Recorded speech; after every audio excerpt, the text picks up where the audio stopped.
Monsieur le Président de la Conférence régionale des établissements universitaires et de recherche de l'Est, Messieurs les chefs d'établissement rattachés à la CRUEST, chers collègues points focaux, chers collègues de la cellule locale, de la commission locale de l'université concernant la visibilité et l'amélioration des classements, salam alaikum, bonjour. Donc premièrement, j'aurais aimé que cette communication passe avant celle de mon ami Bourguiba, tout simplement parce que le classement THE est moins contraignant, elle présente moins d'obstacles, si vous voulez, pour intégrer ce classement. Donc, comme l'a dit mon ami Harir tout à l'heure, concernant les deux objectifs de la Commission nationale, donc il s'agit d'une vision à l'échelle globale du pays, il s'agit d'une politique. Maintenant, il est demandé aux établissements comment s'approprier cette vision et la traduire en stratégie et en un plan opérationnel pour améliorer justement la visibilité et en même temps le classement de l'établissement. Il s'agit donc de faire travailler la cellule locale, donc premièrement en faisant une analyse SWOT détaillée par rapport aux différents classements et identifier les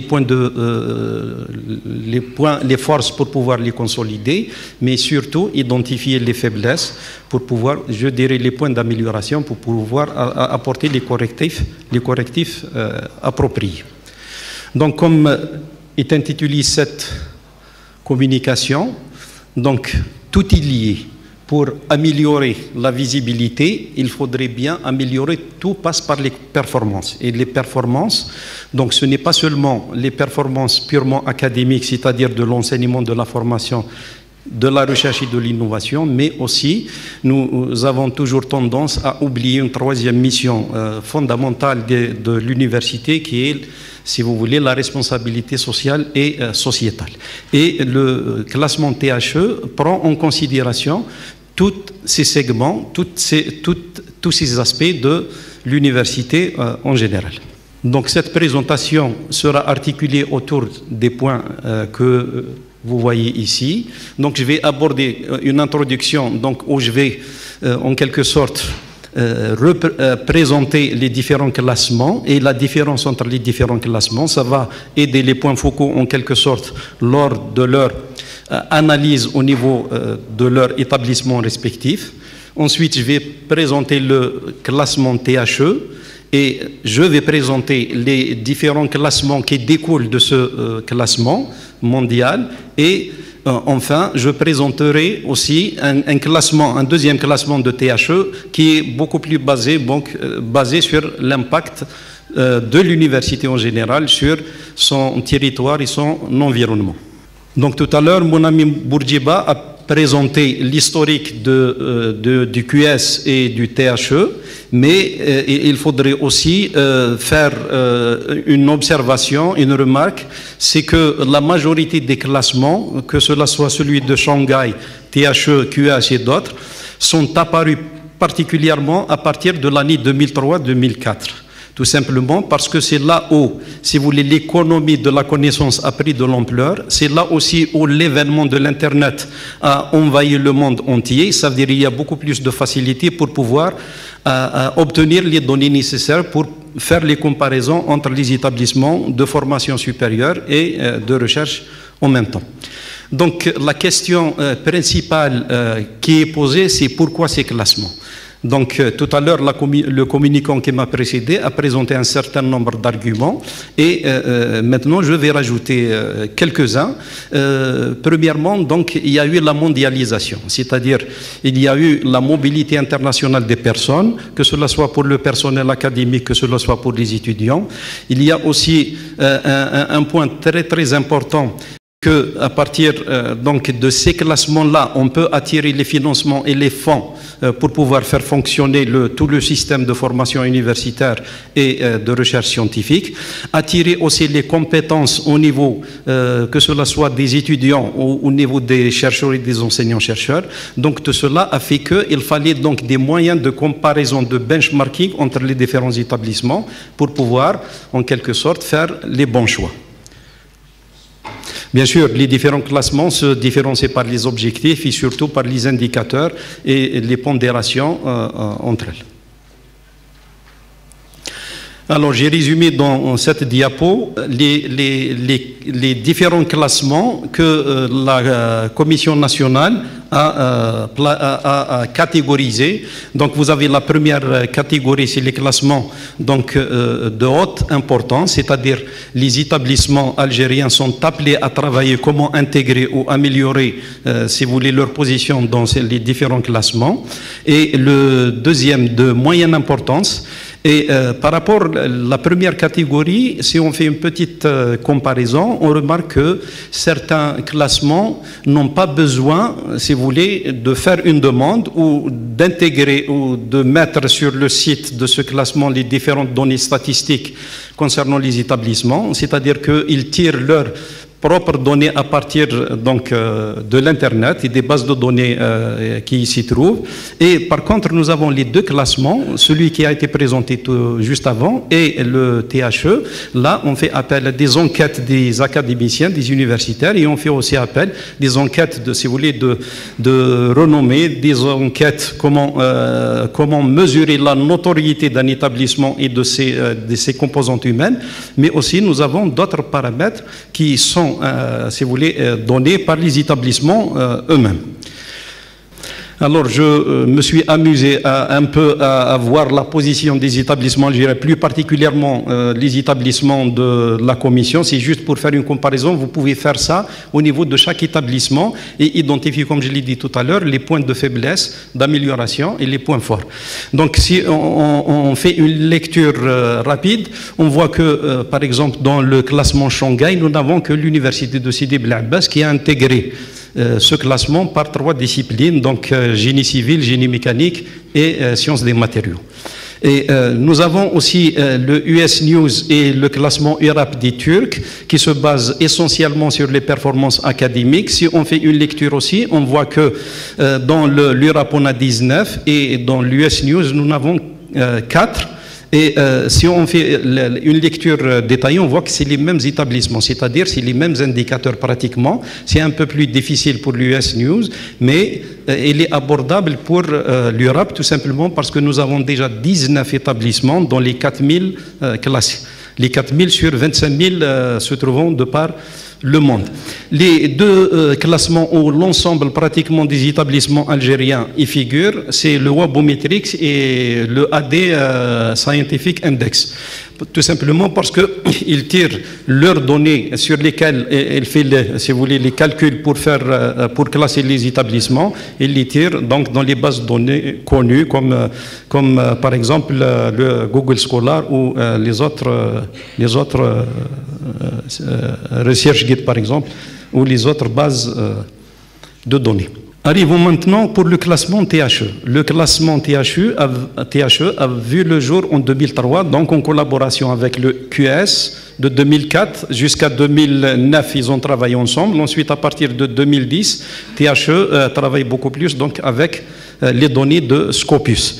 Pourquoi maintenant Scopus? Parce que Scopus, c'est la base de données la plus complète par rapport, par exemple, à Web of Science, tout simplement parce que Scopus intègre tout ce qui est sciences humaines et sociales et intègre aussi les revues qui sont éditées dans d'autres langues autres que l'anglais. Donc, c'est plus avantageux et c'est plus général. Donc, 2 caractéristiques essentielles. Premièrement, il prend en considération, on va le voir tout à l'heure, les indicateurs, donc les différents segments et missions de l'université et en même temps, donc, il tire certaines données de Scopus qui est une base de données plus large par rapport à d'autres. Et aussi, je dirais, fiable. Donc, si on prend comme exemple cette année, donc il y a pratiquement 1800 établissements qui sont intégrés dans le classement. Les 1800, donc ça représente un peu plus que les 3% de QS, ça fait dans les 7%. Donc, c'est plus abordable pour nos universités que dans le cadre du QS. En 2023, c'est-à-dire les données de 2000, le classement 2023 qui est paru le 12 octobre dernier, donc il a pris les dernières données entre 2017 et 2021.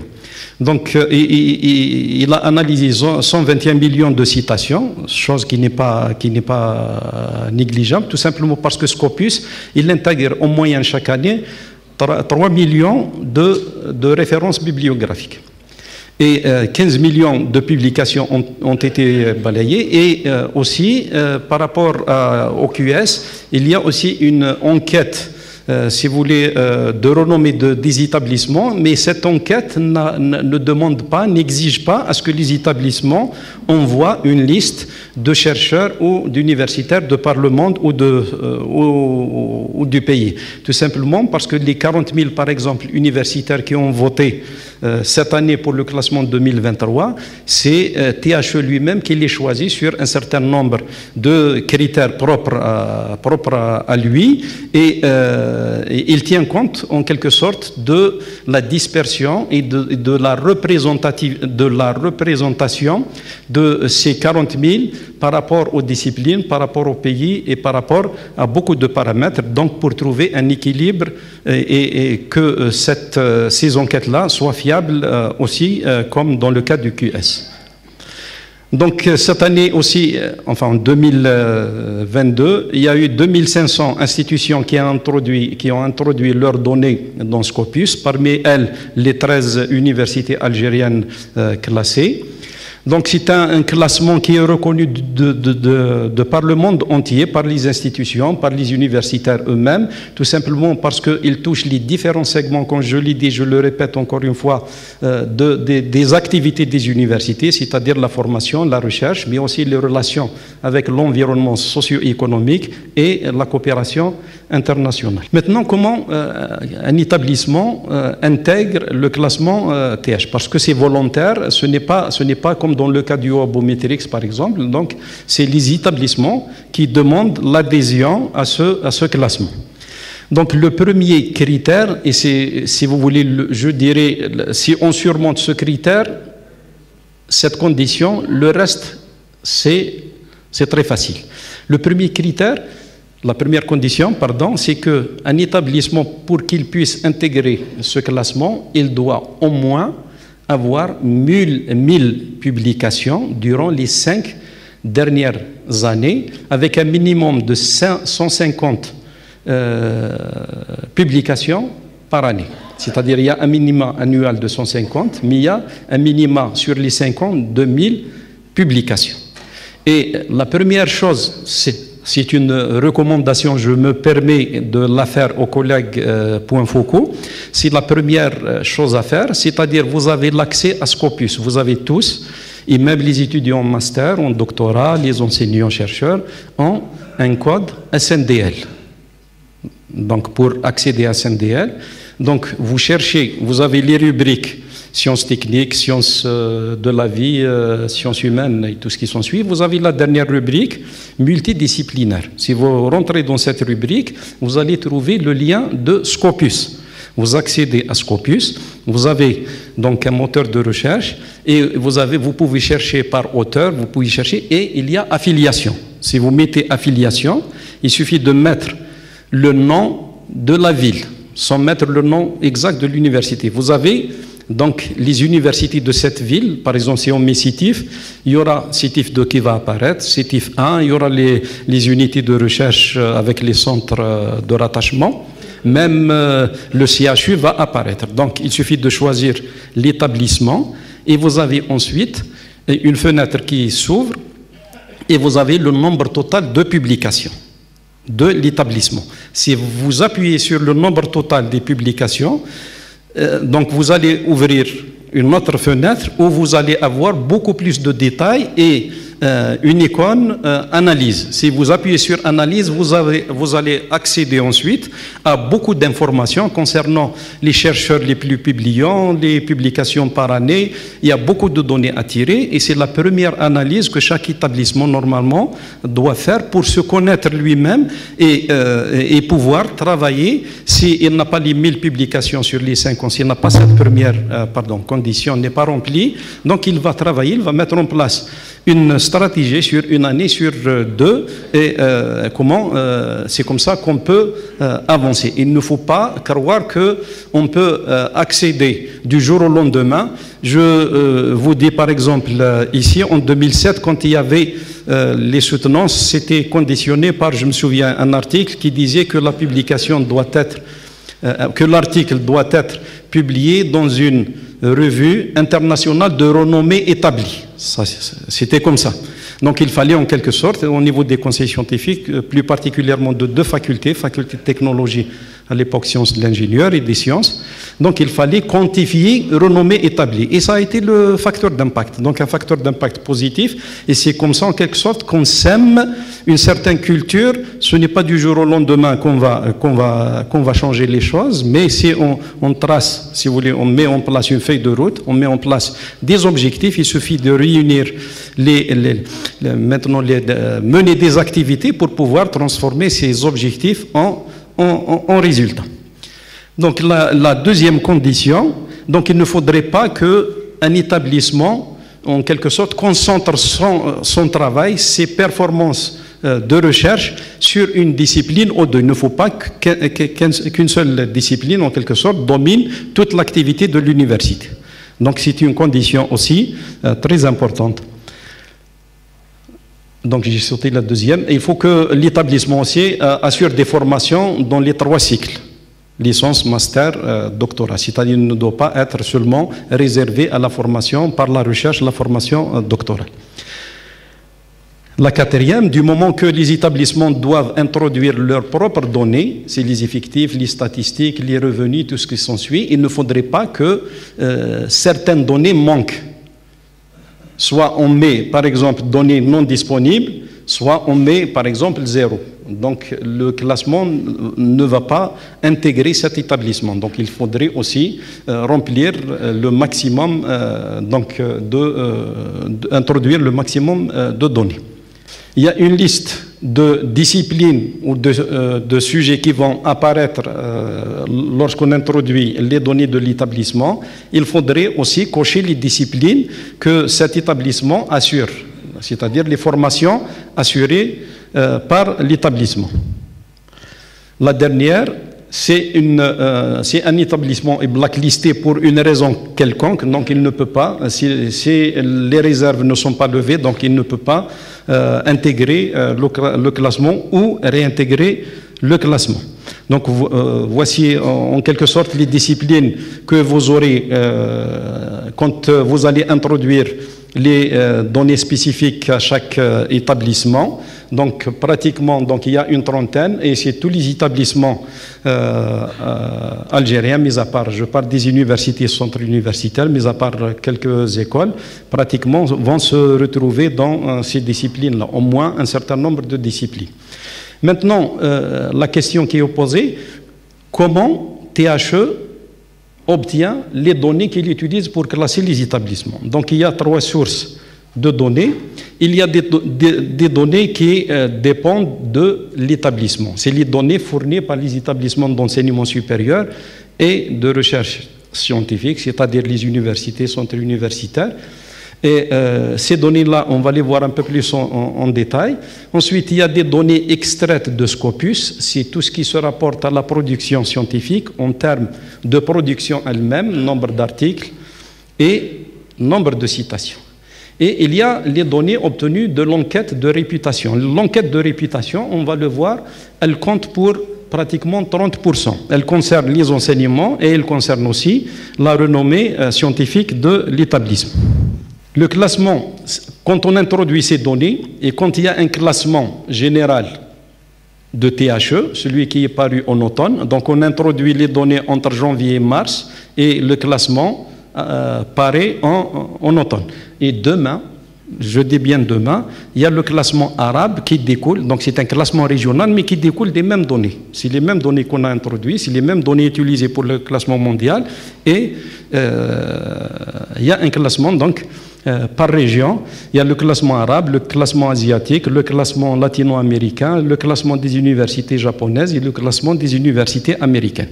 C'est-à-dire ces établissements de ces pays-là, de ces régions, quand ils introduisent pour le classement mondial général, donc c'est les mêmes données qui sont utilisées pour ça. Il y a aussi un certain nombre de classements spécifiques. Vous avez le classement THE des jeunes universités, et c'est là où les universités algériennes, puisque la majorité ont moins de 50 ans, peuvent en quelque sorte trouver leur place. Il y a la première université, elle est classée 140e.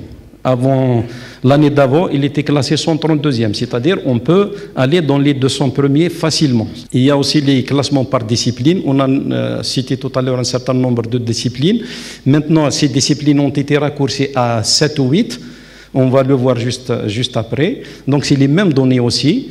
On intègre le classement une fois, c'est-à-dire l'année. On introduit les données, mais on peut se retrouver dans différents classements. Et c'est comme ça qu'on augmente aussi, c'est une façon d'augmenter la visibilité des établissements. Donc il y a le classement qui se base juste, qui concerne juste la formation, qui concerne juste la réputation, donc basée sur les enquêtes menées par THE lui-même. Pour le classement par discipline, il y a aussi des conditions secondaires. Tout à l'heure, on avait dit que l'établissement doit au moins publier 1000 publications durant les 5 dernières années. Donc, si on veut aussi paraître dans les disciplines, donc, il y a un certain nombre de minima aussi à respecter. Ces minima, si je prends par exemple la santé, il faudrait que le nombre de publications dans le domaine de la santé, il faudrait qu'il soit au moins de 500 publications. Donc si on a plus de 500 publications dans le domaine de la santé, en intégrant le classement mondial, en même temps, on peut intégrer le classement, si vous voulez, par discipline, et la discipline réservée à la santé. Et ainsi de suite, vous avez devant vous aussi les minima concernant les publications. Aussi, vous avez un certain nombre de conditions. C'est toujours, je parle du classement par discipline. Si on prend une discipline, vous avez le minimum du staff académique, c'est-à-dire si une université, je prends exemple, a 1000 enseignants, il faudrait au moins que 5% de ces 1000 enseignants actifs ou là sont spécialistes dans la discipline qu'on va prendre en considération. Et un nombre absolu, donc les 5%, il faudrait aussi que ce staff soit au minimum de 50 ou de 20, ça dépend des disciplines. C'est-à-dire qu'il y a un pourcentage par rapport à l'effectif global, mais il y a un minimum aussi par rapport au nombre absolu de ces enseignants qui activent, ou là, qui enseignent ou qui activent dans le domaine de la recherche dans cette discipline. Maintenant, quels sont les indicateurs ?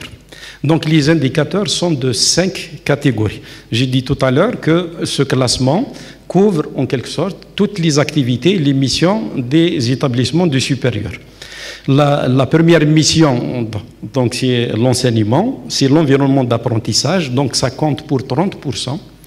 Les 30% sont répartis, donc il y a 15%, c'est pour l'enquête de réputation, c'est-à-dire THE va contacter un certain nombre d'universitaires de par le monde pour que ces universitaires-là votent pour des établissements. Donc ça compte pour 15%.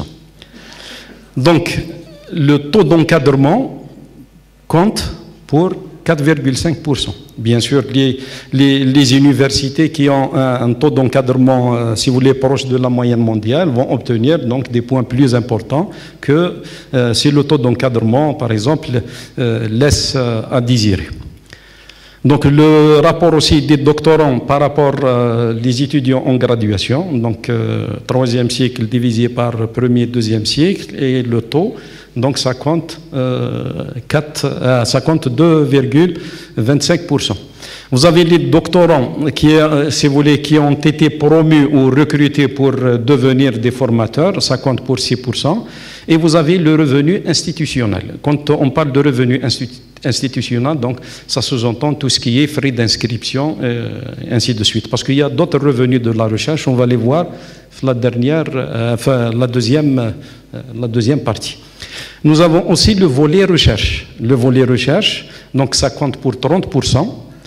Le volet recherche, il y a aussi l'enquête de réputation, elle compte pour 18%, donc 15 plus 18, ça donne 33%.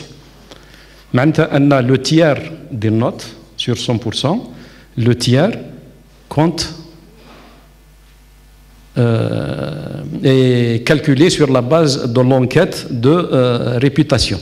Par rapport aux 40% du classement QS arabe ou 50% du classement global mondial, quand même, c'est moins, parce que dans ce cas-là, les pays, je dirais, des pays émergents, là, en voie de développement, sont en quelque sorte moins visibles par rapport aux universités des pays développés. Donc ce type d'enquête défavorise en quelque sorte les pays je dirais, de la rive de l'hémisphère sud.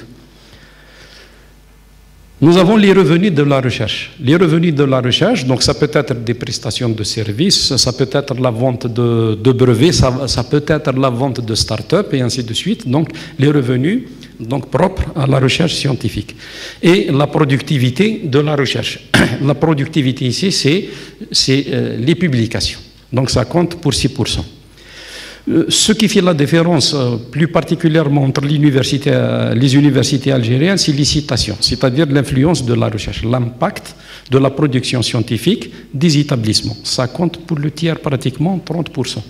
Et si on veut, et c'est là où je rejoins aussi ce qui a été avancé par mon collègue, c'est que si on veut, en quelque sorte, être visible, si on veut figurer dans les classements mondiaux les plus réputés et les plus reconnus, maintenant, on doit améliorer notre production scientifique non seulement, mais aussi viser les revues qui sont dans le premier quart, au moins certaines revues. Je vous donne un exemple. Nous avons un CITIF, 10% de nos publications, c'est dans le top 10 des revues. Donc 10%, quand on fait ensuite par rapport aux citations,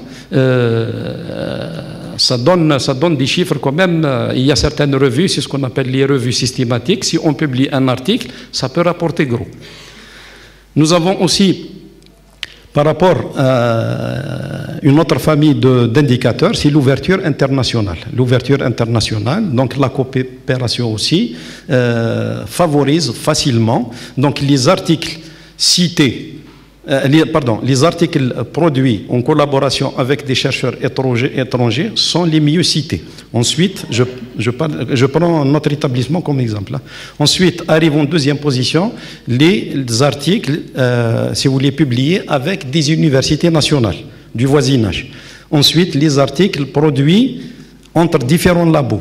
Mais un article, quand il est produit par la même entité, le même, si vous voulez, les chercheurs sont issus du même laboratoire, donc le nombre de citations est moindre. Et les citations ici, il y a les citations globales, mais il y a aussi un indice de citation. On travaille par rapport à aux disciplines et par rapport à une moyenne mondiale de 1, ça a été dit tout à l'heure, à une moyenne mondiale de 1, et puis au-dessus de la moyenne, ça veut dire on est au-dessus de cette moyenne, de par exemple 1,4, ça veut dire nous sommes 40% au-dessus de la moyenne mondiale. Si on est à 0,85, ça veut dire que nous sommes 15% moins de la moyenne mondiale. C'est tous ces indicateurs-là que les cellules locales doivent travailler. Il y a un outil, on n'a pas fait allusion tout à l'heure, mais mon collègue le connaît très bien. Par rapport à Elsevier, vous avez la base de données Scopus, mais nous avons un outil aussi qui va servir et pour les managers et pour si vous voulez, les collègues des cellules locales. C'est l'outil Saival, qui permet en quelque sorte de faire les comparaisons. La majorité, si vous voulez, tout à l'heure des graphes que mon collègue a présentés sont issus de cette.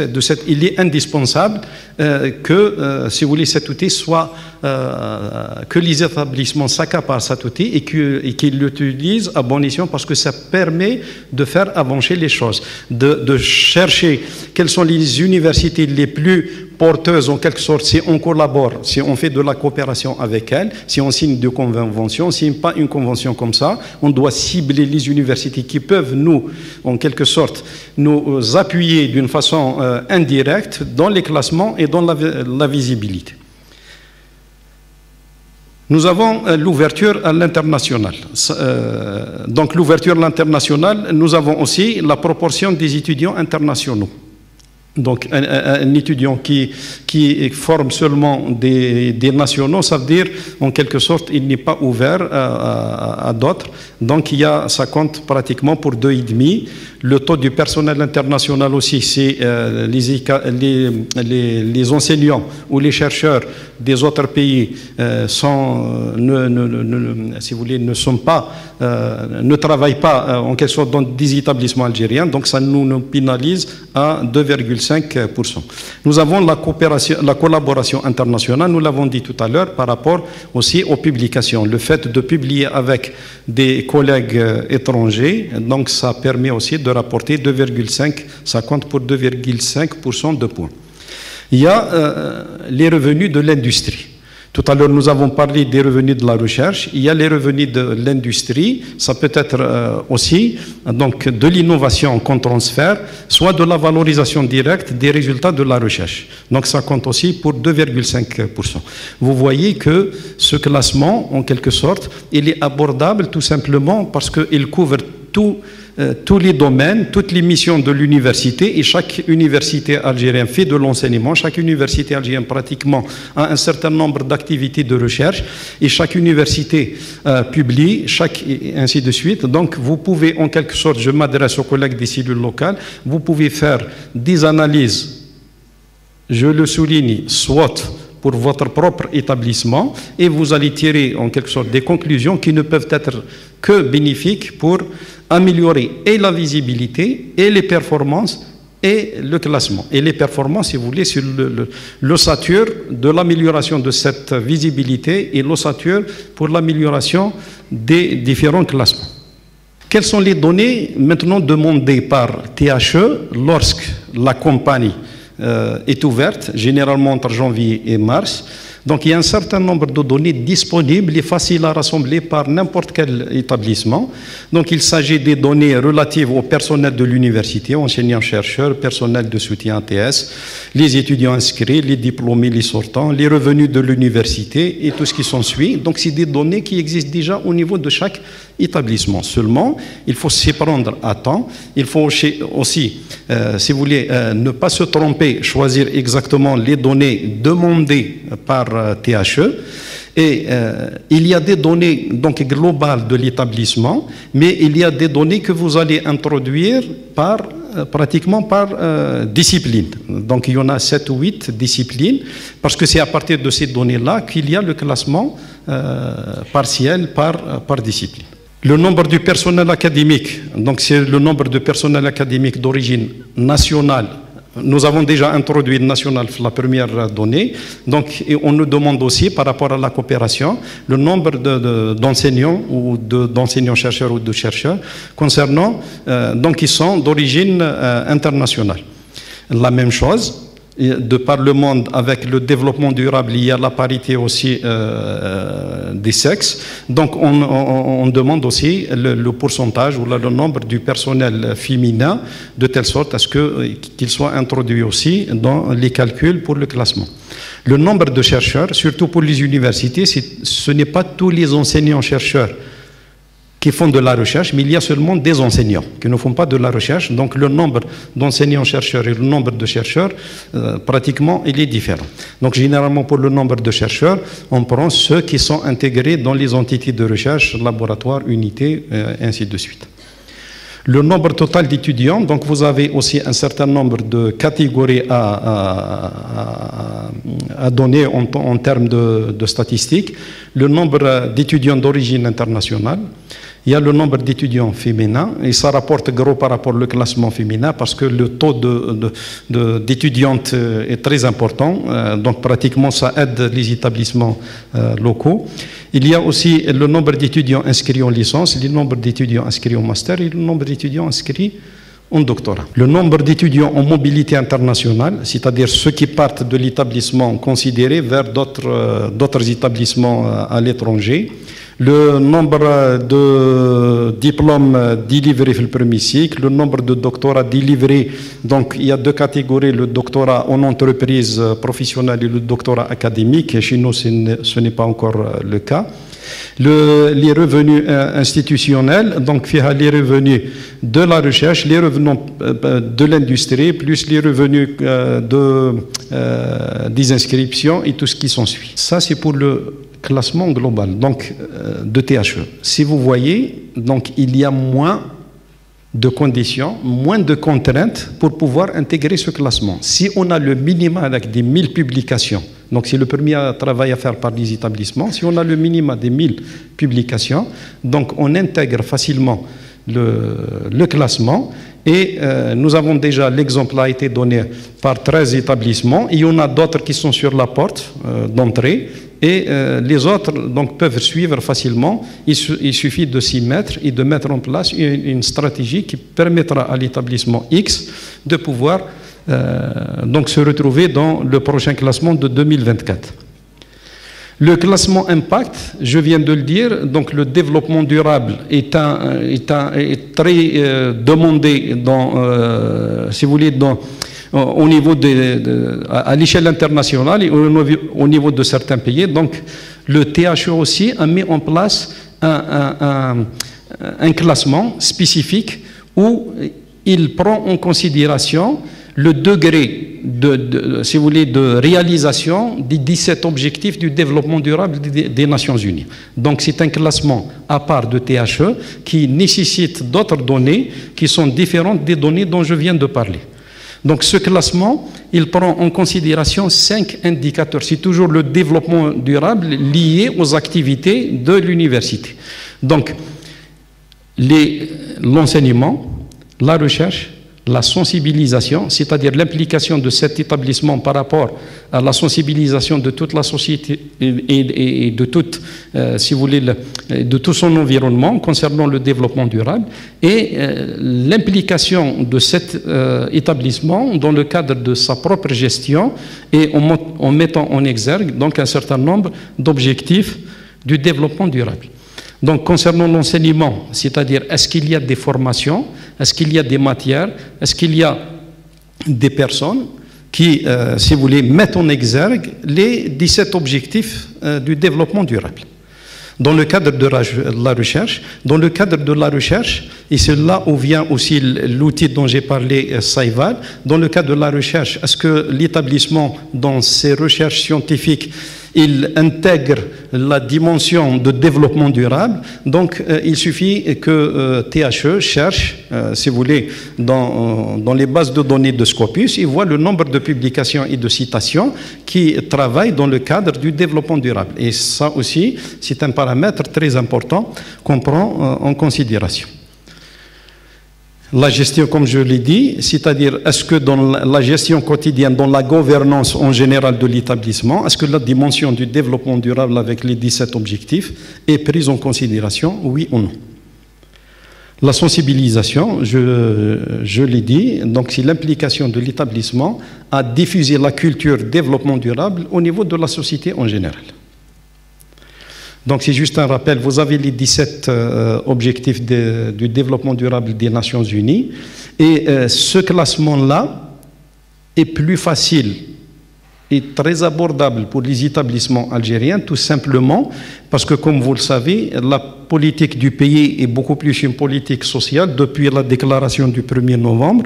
Donc tous les étudiants disposent de transport, disposent, si vous voulez, d'un repas à midi, donc une prise en charge. Donc c'est facile pour n'importe quel établissement de réunir, si vous voulez, les minima pour pouvoir intégrer ce classement. Et je crois que c'est l'une des priorités, c'est celui qui n'a pas les 1000 publications pour intégrer le classement global, il peut se rabattre sur le classement impact parce que pratiquement la majorité des établissements, en quelque sorte, répondent à quelques critères, on va les voir, parce qu'il suffit de répondre à un minima qui est de 3 objectifs, plus le développement durable, plus le 17e. La méthodologie, donc, c'est ouvert à tous les établissements, pratiquement. Il n'y a pas de, si vous voulez, de minima ni de publication, ni d'effectifs, ni d'orientation en termes de formation, ni de recherche. Les universités peuvent soumettre des données sur autant de ces objectifs, c'est-à-dire un établissement qui peut renseigner, si vous voulez, les formulaires des 17 objectifs, il le peut, mais sinon, un minima de 3 objectifs plus le 17e qui est obligatoire, est obligatoire. Les preuves, donc le problème réside là. On peut renseigner, mais assurance qualité oblige, donc il faut présenter les preuves. Et les preuves, donc généralement aussi, sont des preuves qui peuvent être des documents, qui peuvent être d'autres, si vous voulez, moyens pour pouvoir répondre à ce classement et justifier, si vous voulez, ce qu'on met comme données dans les différentes rubriques. Comme dans le cas du THE global, il y a des THE par discipline et par région. Ici aussi, il y a des classements partiels par objectif. Donc il y a un classement global qui est basé sur l'ensemble, mais il y a un classement partiel pour chacun des 17 objectifs de développement durable.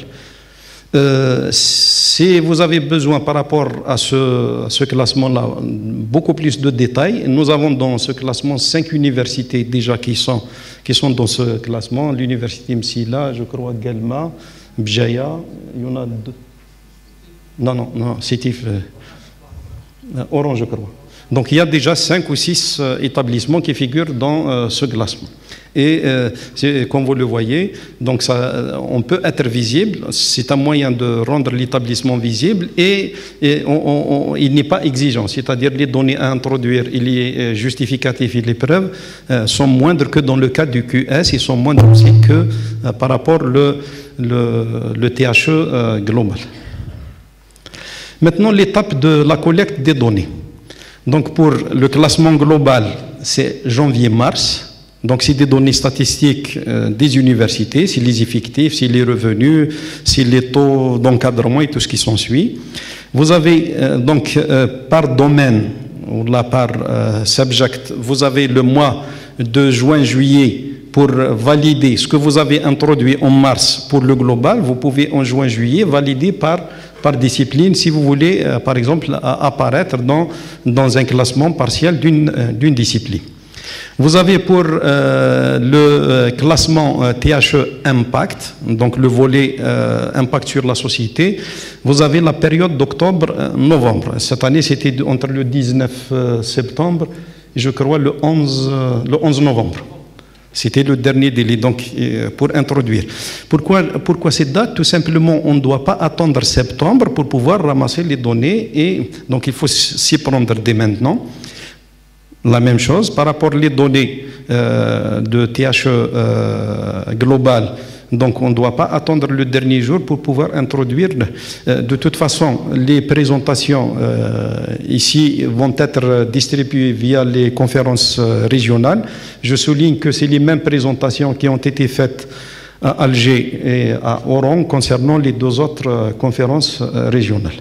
Donc les précautions à prendre, la première c'est bien de comprendre ce qui nous est demandé, c'est-à-dire il ne faut pas se tromper, donc utiliser convenablement les formulaires et renseigner les formulaires convenablement, identifier les sources appropriées, parce que des fois les données elles ne sont pas toutes centralisées et surtout qu'on nous demande aussi de renseigner par discipline et récupérer et analyser éventuellement, mettre en forme les données selon le format exigé, c'est-à-dire à ne pas négliger le format qui est demandé. C'est-à-dire si on nous demande tel format, maintenant sous format Excel ou je ne sais pas quoi, il faudrait respecter les formats. Donc les données sont introduites sur la plateforme quand elle est ouverte, vous avez le lien. Voilà, vous avez une rubrique renseignée, en quelque sorte cocher quels sont les objectifs pour lesquels vous allez introduire les données. Donc si vous avez les 3 plus le 17e ou si vous avez plus, donc vous allez cocher selon les 17 objectifs du développement durable. Donc sur ça, je termine. Je vous remercie pour votre attention.